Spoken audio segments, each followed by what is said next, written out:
Hey, it's Scott Petrak with another episode of the Brown Zone Coverage Podcast. The Browns concluded OTAs this week and will have mandatory minicamp next week. Baker Mayfield won't be there. Deshaun Watson will be there.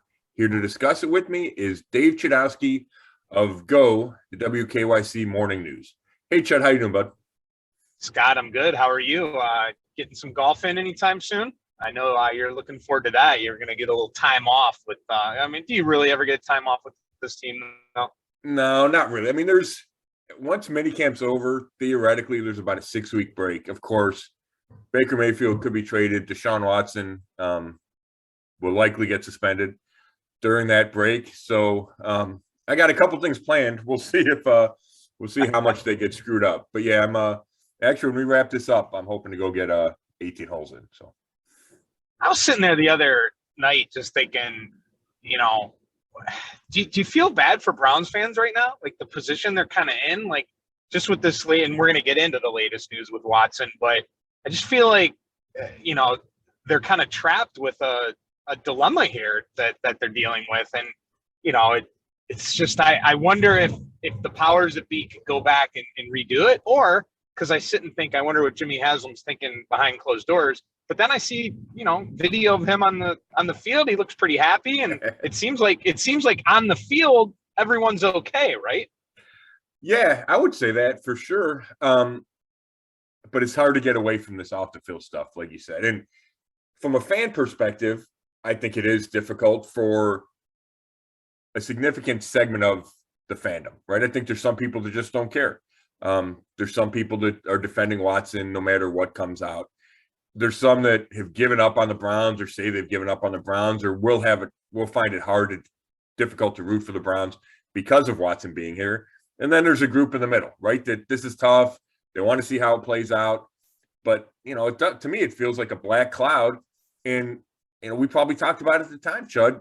I don't think this is a surprise. I think some of the things that have come out are surprising. And maybe the fact that it feels like it's one thing after another. And I don't know if I would have predicted that when the trade happened on March 18th, but I knew at the time that it would be difficult for a number of fans just because of the seriousness of the situation, just from a legal standpoint, from a personal standpoint, right? If a lot of this stuff is true, that's awful and it's tough for these women that went through it. And then you have the fan perspective where you don't know if your quarterback's going to be playing this season. Right. So there's so much to kind of deal with and go through as a fan, sort through as a fan. And just a quick example, I was out Saturday night and I parked my car down in Ohio City, and I walked back to it with my wife, and the parking attendant standing there, and he goes, "Look, I need to talk to you about Deshaun Watson." And it was like 20 minutes about how this isn't going away and how he and his buddies have a hard time dealing with it, and they don't know how to process it. So I do. I mean, that's obviously anecdotal evidence, but I do think I don't think the guy's alone. And I think there's a lot of fans that are going through that. And then from a Browns perspective, it's interesting, Chud. I don't know if Jimmy Haslam or the Haslams are having second thoughts. There's probably a sense that, well, if he gets suspended and it's not a long suspension, maybe it's 6 games or fewer, then they made the right decision, right? Especially from a football perspective. And you would think that the backlash would eventually die down. Having said that, if he's suspended for a year, or it's an indefinite suspension, or more stuff pops up, right? Like there could be a bunch of turns to this story that make the Haslams look bad, make the decision, regrettable if it's not already regrettable. And then you have, like Andrew Berry and Kevin Stefanski. Where do they play into it? Were they all on board? Are they less on board now? Kevin Stefanski got asked Wednesday at OTAs, can you still say that you're comfortable with Deshaun as a person? And he didn't answer the question. Now he went to the line that he always uses about letting the legal process play out. But I thought it was interesting that he wasn't as maybe strong as the team has been in the past. So it'll be interesting to see how this continues to play out. And Kevin Stefanski's in a tough spot, right? Because he's the one answering all these questions. Yeah, no doubt.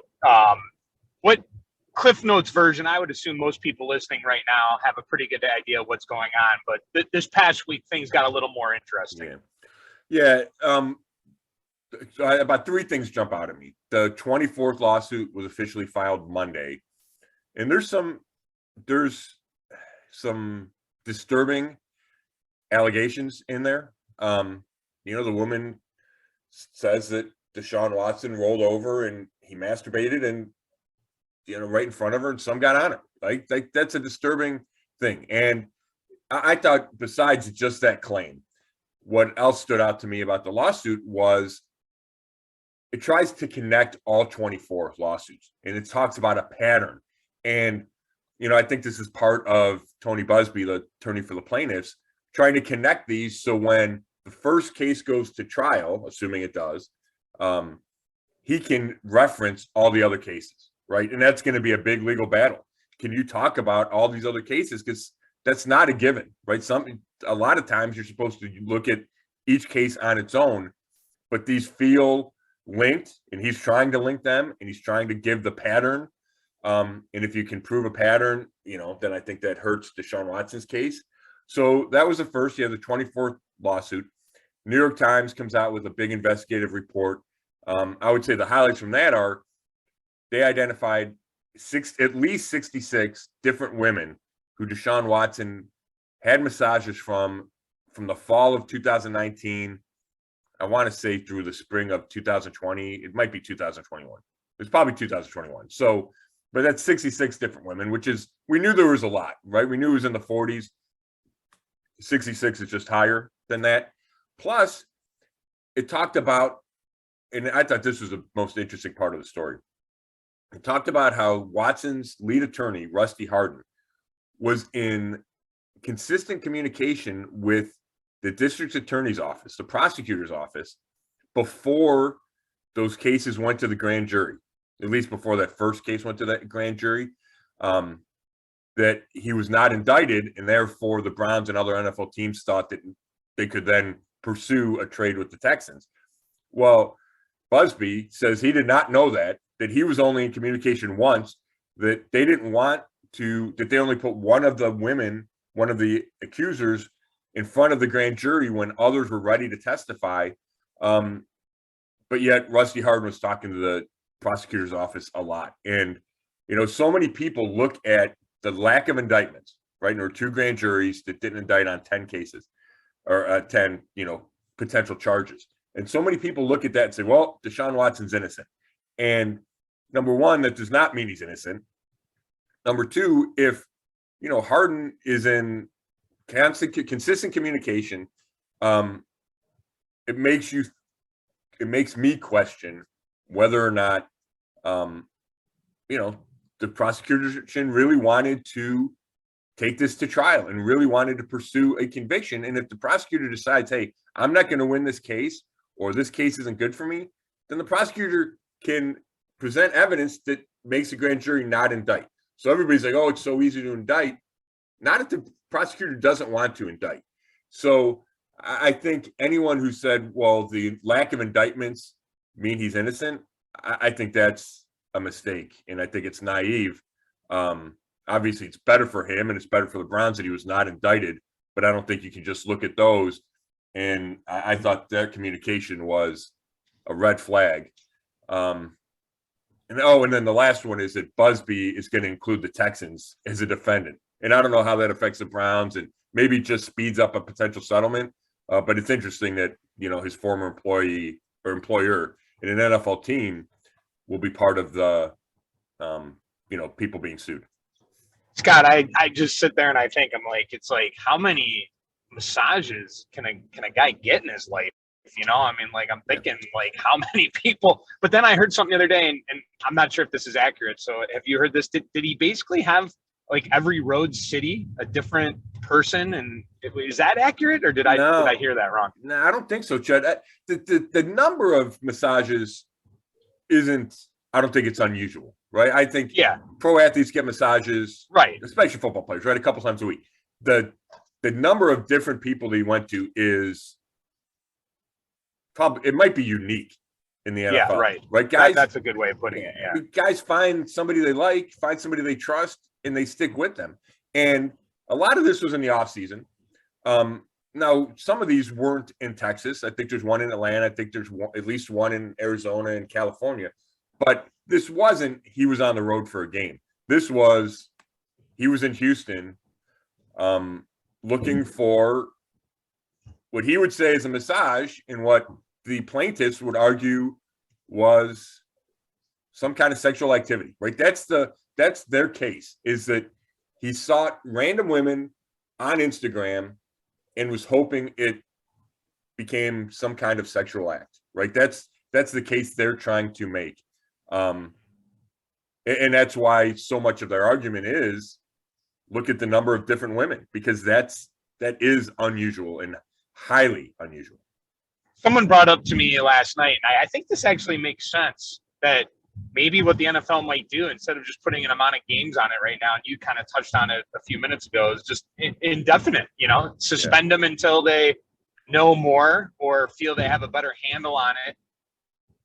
Do you see that being maybe the logical thing that they'll do, or is it just really too difficult to tell? No, I mean, I think that's become one of the possibilities. When we were considering scenarios, that was not one that I considered. Now I do consider, right? Like, that feels like, okay, they suspend him for the way I would read an indefinite suspension is he gets suspended for all of 2022. Some of these trials play out between 2022 and 2023, right? Like in March and April, May, before the 2023 season, the NFL would have more information and then decides, do they let him back? Do they let him play again or not? I can see that. I don't think the Browns expect that. But I could see that being how the NFL goes. We've also talked about the possibility where the NFL gives us hands down a suspension, but says, hey, if more stuff comes out, we reserve the right to suspend you again. And I think those are along the same lines of indefinite suspension. But if the league says, hey, right now we only feel comfortable suspending him for 8 games, then you don't make it indefinite. But if the league says, hey, we're going to start with a season, then you might as well make it indefinite and see what comes out, right? How it plays out in the next year. Sure. Let's move on to anything more on Deshaun itself before we move on to Baker. No, I don't think so. I mean, it's so hard because I was out there, and that was the first time I got to see practice was Wednesday because I'd been out with COVID. And he looks great, right? Yeah, I mean, it looks like you'd expect to. I saw him throw a pick over the middle to JJ3, but I mean, yeah, you watch him, and it's weird because, you know how Twitter is, right? You get one side is defending him and one side's killing him. And all I did was tweet, hey, this is my first time seeing Deshaun Watson in person. I didn't say he looks great. I didn't say anything. That's all I said. And about the first 8 replies were, quit trying to glorify this guy. And it's not going to matter. He's going to be suspended. So, I must have caught that part of Twitter when I tweeted it. But that, again, just shows how, polarizing it is and how tough the situation is. But, yeah, I mean, he did this. The quarterbacks did this drill where they run through the bags, right? They have the ball. They take their drop back. They run through their bags, roll out, and throw the ball to the sideline. And he just looks so smooth doing that. And Jacoby Brissett, who's a good athlete, is like grinding to get through. And he's kind of, grunting almost like a tennis player. And Watson is like, it's no big deal, So, yeah, I mean, we're going to get into this at some point, not today because there's so much other stuff. But, he's a big-time quarterback, right? Whatever that is. So, yeah, I'll say for the millionth time, from a football perspective, this made all the sense in the world. But the problem for the Browns is it's not only a football thing, and the non-football stuff might really impact the football situation because, when you talk about an indefinite suspension, Chud, let's say he's suspended for all of this season, right? What do the Browns do at quarterback? Do they trust Jacoby Brissett when you have a roster that's capable of going deep into the playoffs, at least in my opinion? Or do you try to trade for Jimmy Garoppolo then, right? To get you through this year so it's not a lost season. Because it would feel like a lost season to me if you just turn it over to Jacoby Brissett and Josh Dobbs, right? So, yeah. So I think there's a lot more to play out here. But that's the intersection of football and off the field. So Baker Mayfield not be part of mandatory minicamp. He's been excused, and that's next week, correct? Yeah, right. So that was the next kind of spot on the calendar, was next week, mandatory minicamp, Tuesday, Wednesday, Thursday. Would Baker be there? Because the rest of this offseason has been voluntary, right? And you don't see guys. Like, I haven't seen Joe Bitonio has not been at any of the OTAs that the media's been to. Myles Garrett's in and out. Clowney's in and out. Njoku's in and out. Other guys pop in and out. But Baker, obviously, has not been there. And nobody expected him to be there because he doesn't want to be on the Browns. And the Browns don't want him on their team. But next week was when he had to show up. And the Browns and Baker and Baker's representatives came to an agreement that he's excused. He will not be fined. You know, I think the fines could have reached $90,000, give or take. Those will be waived. And it's just allows the Browns to not have to deal with that next week, right? Allows Baker not have to deal with it next week, and gives Andrew Berry more time to try to trade him before training camp. Now, I think in an ideal situation, Baker would have been somewhere else for the offseason program, right? You get to learn the playbook. You get to be around your teammates.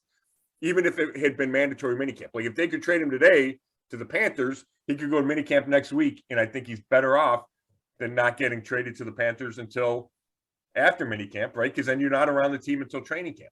So it feels like another window is closed, but at least there's not going to be the issue of Baker being here next week, which would have been just a, I want to say some word, but I'll go sideshow instead. Right. Well, what this tells me is basically the theory that we talked about a couple podcasts ago.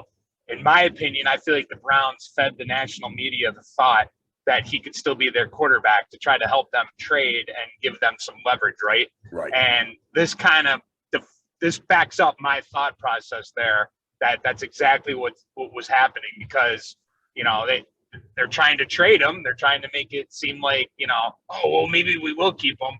But doesn't this show, and we'll get into the possibility of them possibly keeping him in a second, but doesn't this show us that, you know, it's hard to imagine he would play for them ever again after this move?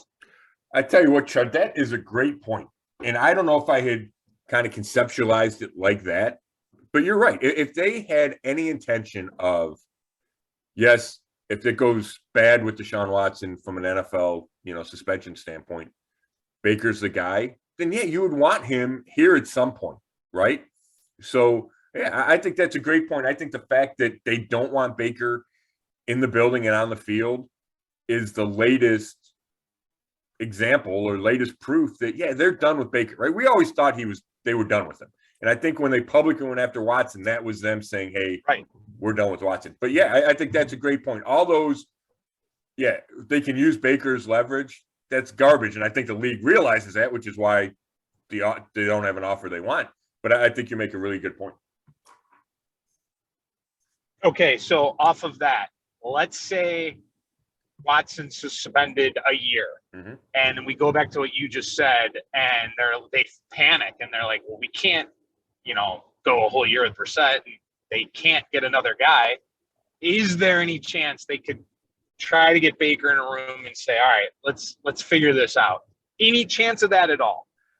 I don't think so, Chud. I mean, I don't want to say no and then look like an idiot. You know, there's no chance at all. But I haven't, you know, I've talked to Browns people, I've talked to Baker people. Like, it just doesn't feel like there's any possibility of that at all to me. I agree. I think, agree. Yeah, you know, I think more likely is, like I mentioned, the Garoppolo trade, or you trade for Sam Darnold, right? Like, I think that flyer makes more sense than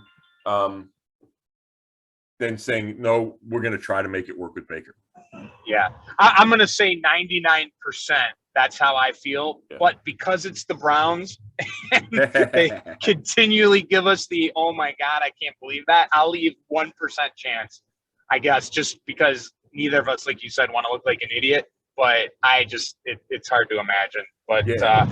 I'm with you. I think I'd go less than 1%. I really do. It's almost like 99.9 to me. Yeah, I'll give you that. Okay, you're just leaving. That's like, yeah, okay. I like that. Two more things. One is, do you think the Browns look bad across? Like, is the NFL looking at the Browns and you know, do they have a bad image right now across the league, or no? I don't think so. You know, I think there's a segment of owners that are still upset about, or at least they were upset about the fully guaranteed contract, right? We've talked about that. I don't think from the league office. I mean, Deshaun was already in the league, right? So the fact that he's with the Browns, he would have been somewhere. And, you know, it was Atlanta and Carolina and New Orleans, right? They were interested. I think Indianapolis was, but they weren't considered because they're in the same division as Houston. So there were enough other teams that would have done exactly what the Browns did, maybe not to $230 million, but close enough that I don't think anybody, or I don't think many teams can look down their nose. I think there's probably, and I don't think the league in general can, I think there's probably franchises like maybe Pittsburgh, right? Like Pittsburgh said, we're not going to do this. They needed a quarterback, and they said, we're not going to try to get Deshaun Watson. The Giants, were the same way. Like they came out and said, we're not interested in Deshaun Watson. And the Browns are one of the several teams that viewed it the other way. So, you know, I think individually some teams might say, hey, this is terrible for our league.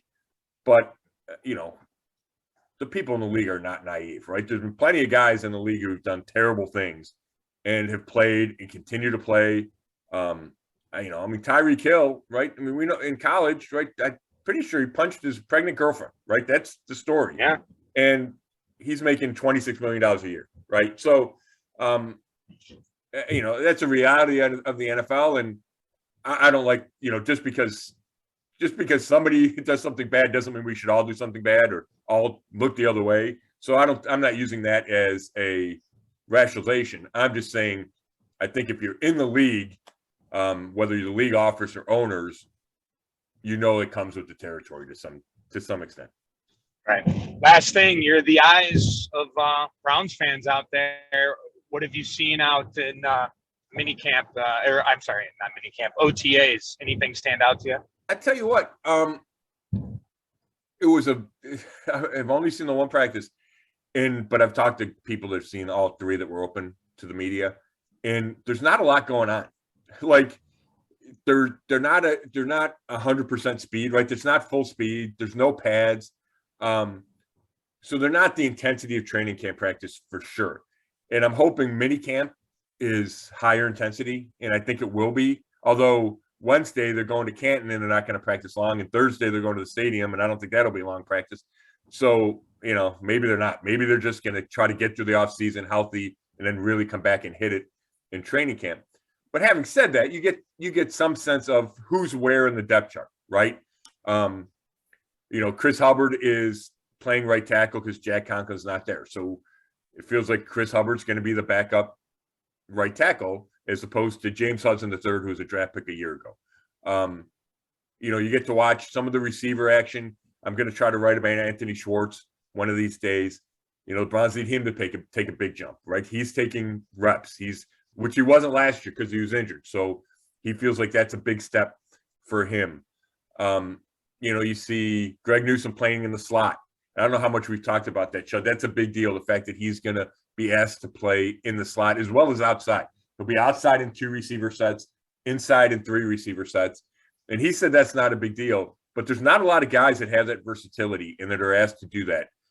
So he's been getting a lot of work inside, and I think that's important. And then, you know, not just back to Deshaun Watson, the Browns talk about Alex Van Pelt, the coordinator, and Kevin Stefanski talk about him getting like 350 reps during this offseason program. And some of it's 7-on-7, some of it's 11-on-11, but they just want to drill those fundamentals, right? The fundamentals of the playbook, the things that the go-to play calls, let's say, and to do that, to get him those reps and time on task, he's been taking like reps with the second team offensive line. So I think he's been getting more reps than a normal number 1 quarterback would. And that makes sense given the fact that he didn't play it all last year, that it's a new system, new team. But it also leaves you wondering, well, if Jacoby Brissett's got to start the first, 4, 6, 8, 10, 12 games, is he going to be ready enough, right? And yes, we have all of training camp, but I think that's a legitimate question. That Kevin Stefanski says, yes, we're doing what we need to do. But I do think it's interesting that Watson has gotten so many reps in this period when there's so much uncertainty about his availability for at least week 1. No doubt. All right, that's it for me. Unless you got anything else, No, I think it's time to go play some golf. I agree with that. Chud, thank you so much for the time, buddy. I know you're heading off for vacation, so you enjoy yourself. We'll talk when you get back. I'm sure there'll be plenty to talk about. We'll wrap up minicamp at some point, and who knows what kind of news we'll have, right? So I appreciate you taking the time. Thanks, everybody, for listening to the latest episode of the Zone Coverage Podcast. And you can read all my work at brownzone.com. Thanks.